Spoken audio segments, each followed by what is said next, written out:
And due to time, I'm going to jump in to announce the second keynote speaker for this evening, which is Esther Stanford-Xosei.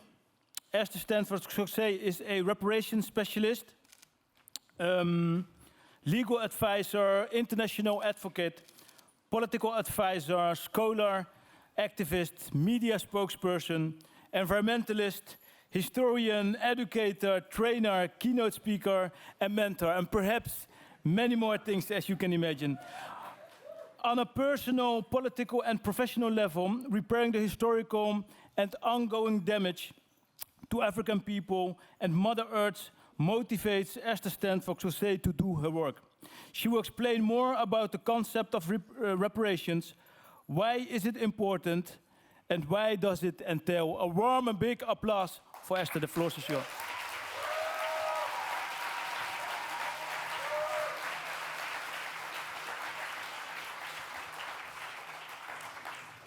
Okay, I'm going to try and get up here.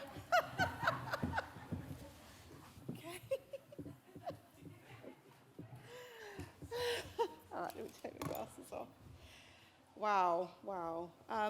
Okay, do I just speak into the... Oh, is that better? Okay. It's such an honor and privilege to be here to join you today. Normally I'd be in London commemorating this day as part of the Extinction Rebellion Internationalist Solidarity Network that I co-founded with colleagues in Extinction Rebellion. But I really couldn't turn down the invitation to come and be with you because we live in very perilous times when our coming together is required more than ever if we are to win. If we are to win this intergenerational, hundreds years long rebellion that our people have been waging to defend life, to defend our Mother Earth, and to restore balance to the world. So I'm going to share a little bit about reparations because reparations has been very central today, and there are so many connections with our work that we do. For myself, I define myself as a reparationist, which is a reparations scholar, activist, and campaigner, a decolonial reparationist, because reparations is, if you notice, everybody's talking about reparations now. And you get revolutionary tendencies and you get reformist tendencies. And what we're seeing with the success of our people's struggles is also the NGOization of reparations, which actually is about stripping it of its essence, its revolutionary potential in the true sense of the meaning of revolution, to make a turn, 360-degree turn, because we're heading to extinction. So we have to turn, we have to return to our ways, the ways that have been demonized for centuries as a result of our colonization and continued imperialism.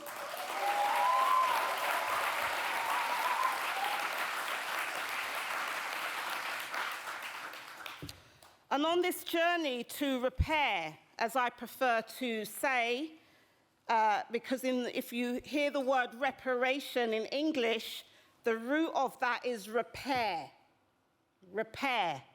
And repair is not money, which is what the talk about reparations has become. It's been reduced to a finite, doesn't matter how much trillions, or even the words, we haven't even probably come up with the sum yet. Doesn't matter how much that is, that's only 1% of what reparation is about.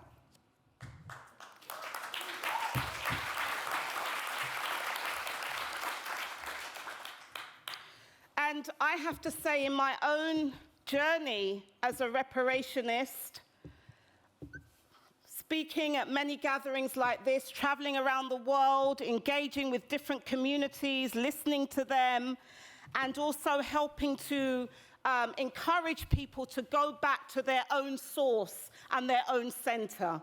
Yeah, because that is where we will find that long trajectory of what reparations really means. So in my own path, I have learned a lot from all Indigenous people. Yeah, and it's important that we learn from each other's struggles. So essentially then, because reparations has been so, the word that we would use in English is bastardized. I don't know what the equivalent would be in Dutch or any other language, but there is a need to repair even our notion of what we think reparations are. We have to repair the knowledges that we are promoting and the solutions that we are seeking on reparations, largely.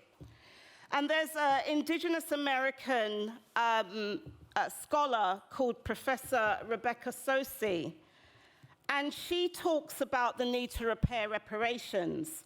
And she points out that for Indigenous peoples of Abya Yala, the framework for understanding the role of reparations for such people must be intercultural. It must also be intergenerational. It must also account for the different historical experiences of Indigenous people and nations with Europeans that colonized us, them, colonized our lands, and it must also address and inculcate Indigenous epistemologies, our knowledges. And I feel so thankful to be in a gathering with such distinguished people like our Chief Dada that we've just heard from. And so many, in truth, today who have been recentering and refocusing that conversation on repair. That repair that needs to happen first and foremost with our mother, our Earth Mother.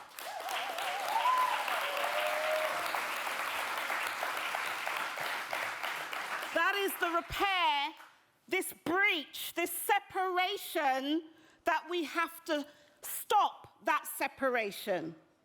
Yeah? And if we don't do that, as I said, we'll be heading for extinction. And this isn't because a movement in 2018 in England started called Extinction Rebellion. This is something our people have been talking about for centuries, have been warning us, warning the world about what happens when we allow that Wetiko spirit, yeah, that cannibalizing spirit that has to eat up everything and devour everything and make everything in nature a commodity to be bought and sold. And everybody who stands in the way of that commodification then becomes a threat and their lives imperiled.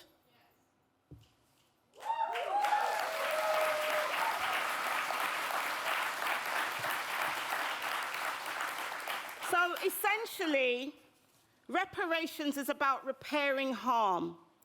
But first of all, before we can repair the harm, we have to stop the harm.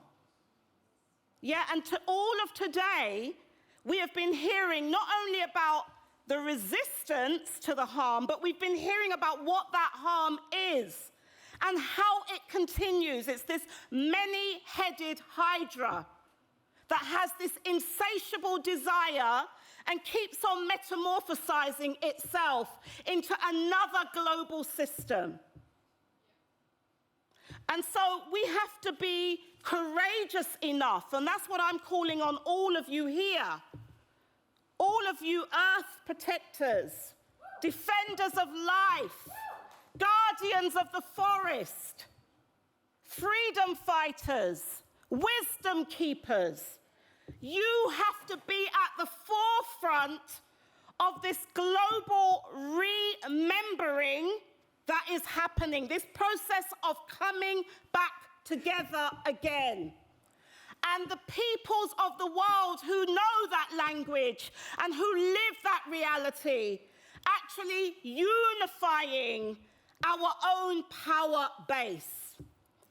Because reparations are not something that someone gives you. Reparations is something that we must do. We must be that change that we desire to see and be in the world. And it's through that process that we then are able to catalyze other peoples of conscience around the world who are looking to us, looking to you as Indigenous people to show the way again. So rather than us now resign ourselves to a world that is not of our creation, we have to go back to that path that all our people were on prior to colonization. That path of returning to our source and of actually instituting values and principles by which we should be governing ourselves. So reparations are necessary because colonization continues. Settler colonialism continues. Land dispossession continues. Genocide continues. Ecocide continues. That is why reparations are necessary. And reparations are becoming that clarion call of the majority of humanity. We, the global majority, not the global minority, that is causing this harm.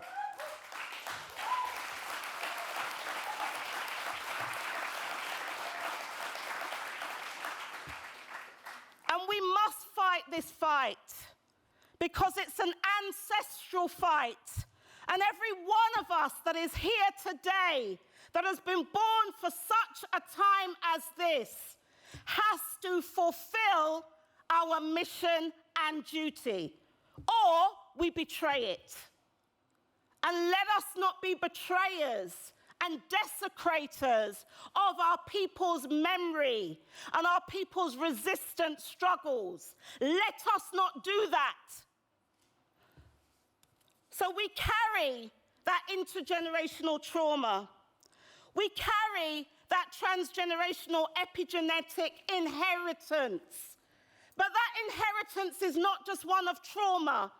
It's also that one of resilience and resistance, and that carries within it, in our DNA, a knowledge of who we should be, but also what we must do.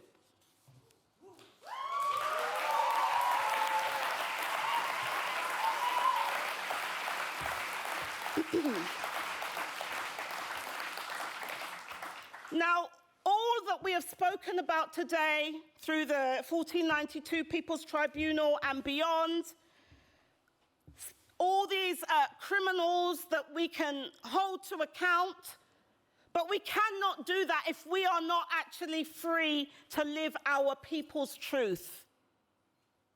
And so really the call to repair is a call to action.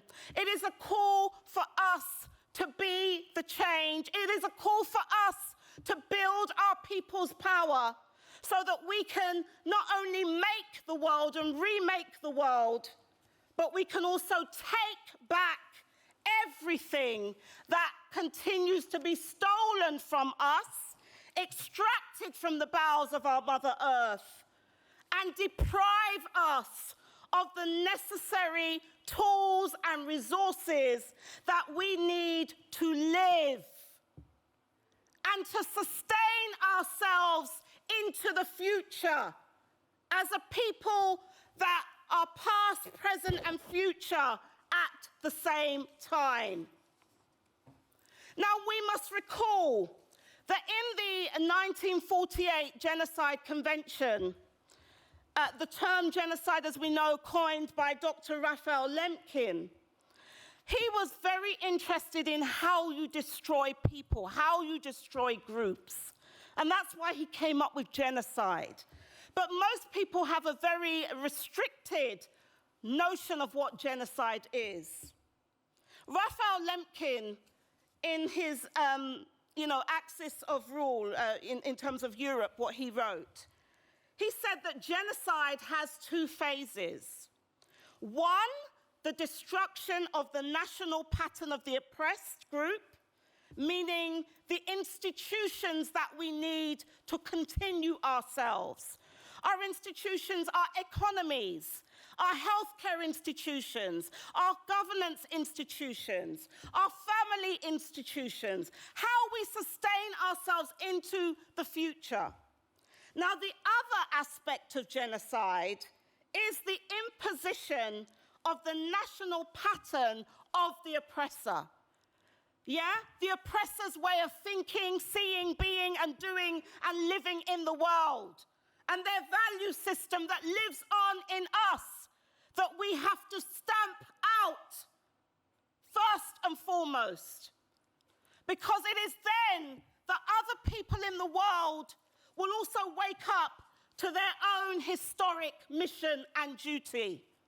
And this includes the children of the colonizers as well. Yeah? So we have to eradicate all those alien systems and values that we have internalized in many of our home countries. And when I look at it, I think, coming from the UK, being born in the UK, not coming from there, come from Africa, but recognizing this little small island called the United Kingdom that at one point colonized 3/4 of planet Earth. And if we look at all of us in this room, I know Britain had a hand in it somewhere amongst the European family of nations, right? The elites, of course. So imagine now when we turn that system on its head, when we are courageous enough to stand up, and yes, we are losing people, but we are going to leave this earth anyway. The question is, how do we choose to live? And what do we want to be remembered for? And what do we want to be our legacy? Because when one of us goes, we know they go into the realm of the ancestors to continue to fight and prepare the next generation of warriors to come to this earth.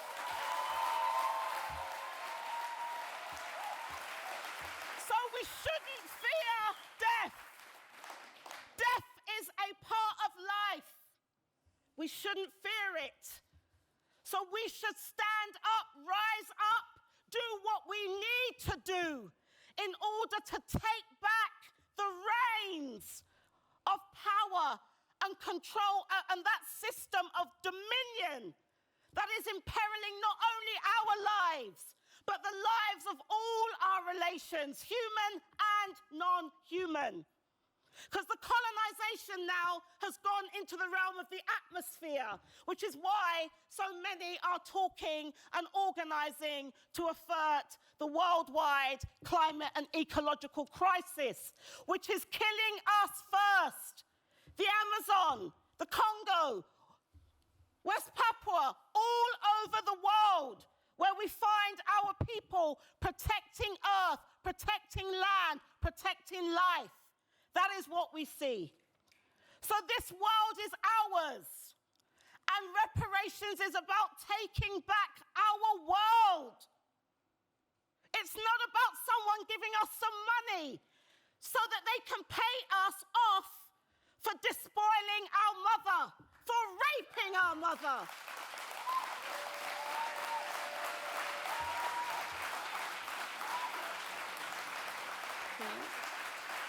So I got 2 minutes left. So reparations, in some of the thinking of some of my African teachers, leaders and guides, Professor Malena Karenga argues that reparations is a process of the repairing and the remaking of a people who are in the process and practice of repairing, renewing, and remaking the world. Now, that notion of remaking the world, other people have it. Hebrews call it tikkun olam. Yeah? That's what it's called, to repair the world and to leave it more beautiful and more beneficial than what we have found it. So all people need to go back into their own knowledge and wisdom traditions and restore those knowledges of how we live in harmony, not only with each other, but with the rest of nature and also our Mother Earth. And some of us have begun to conceptualize a holistic notion of repair that we refer to in English as planet repairs. In the Kemetan tongue, we call it Saruj Ta, which is to remake and restore the earth, making it more beautiful than what it was when we came onto it. That is why we are here, why we have been born, okay? And this notion of planet repairs is this nexus between reparatory justice, environmental justice, and cognitive justice. Because one of the things that colonization does is it kills our knowledge systems, the epistemicide. It doesn't just kill people. It kills our memory, our people's memory, our people's story. And remember, our story, your story, is a record of resistance and our struggle to humanize the world. That is what it is. So when we destroy a people's knowledge, their story, their memory, we leave people captive to become footnotes in the annals of the stories of their colonizers. So the message is really only we can heal and restore and repair ourselves. And that means restoring our sovereignty. But that has to be premised on earth sovereignty. Because where we see this separation in terms of my nation, remember, we were all one. We were all one. And these differences and divisions are so that we can come to know ourselves again and know who we are as a divine people. So that's all I can say. I've been told to wrap up. Thank you. A warm applause indeed. Thank you so much.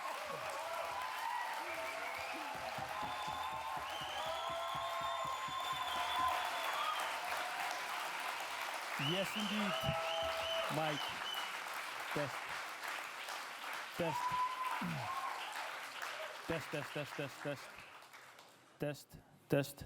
Yes, there we go. Thank you so much, Esther Stanford-Xosei, for the powerful, powerful words and call to action.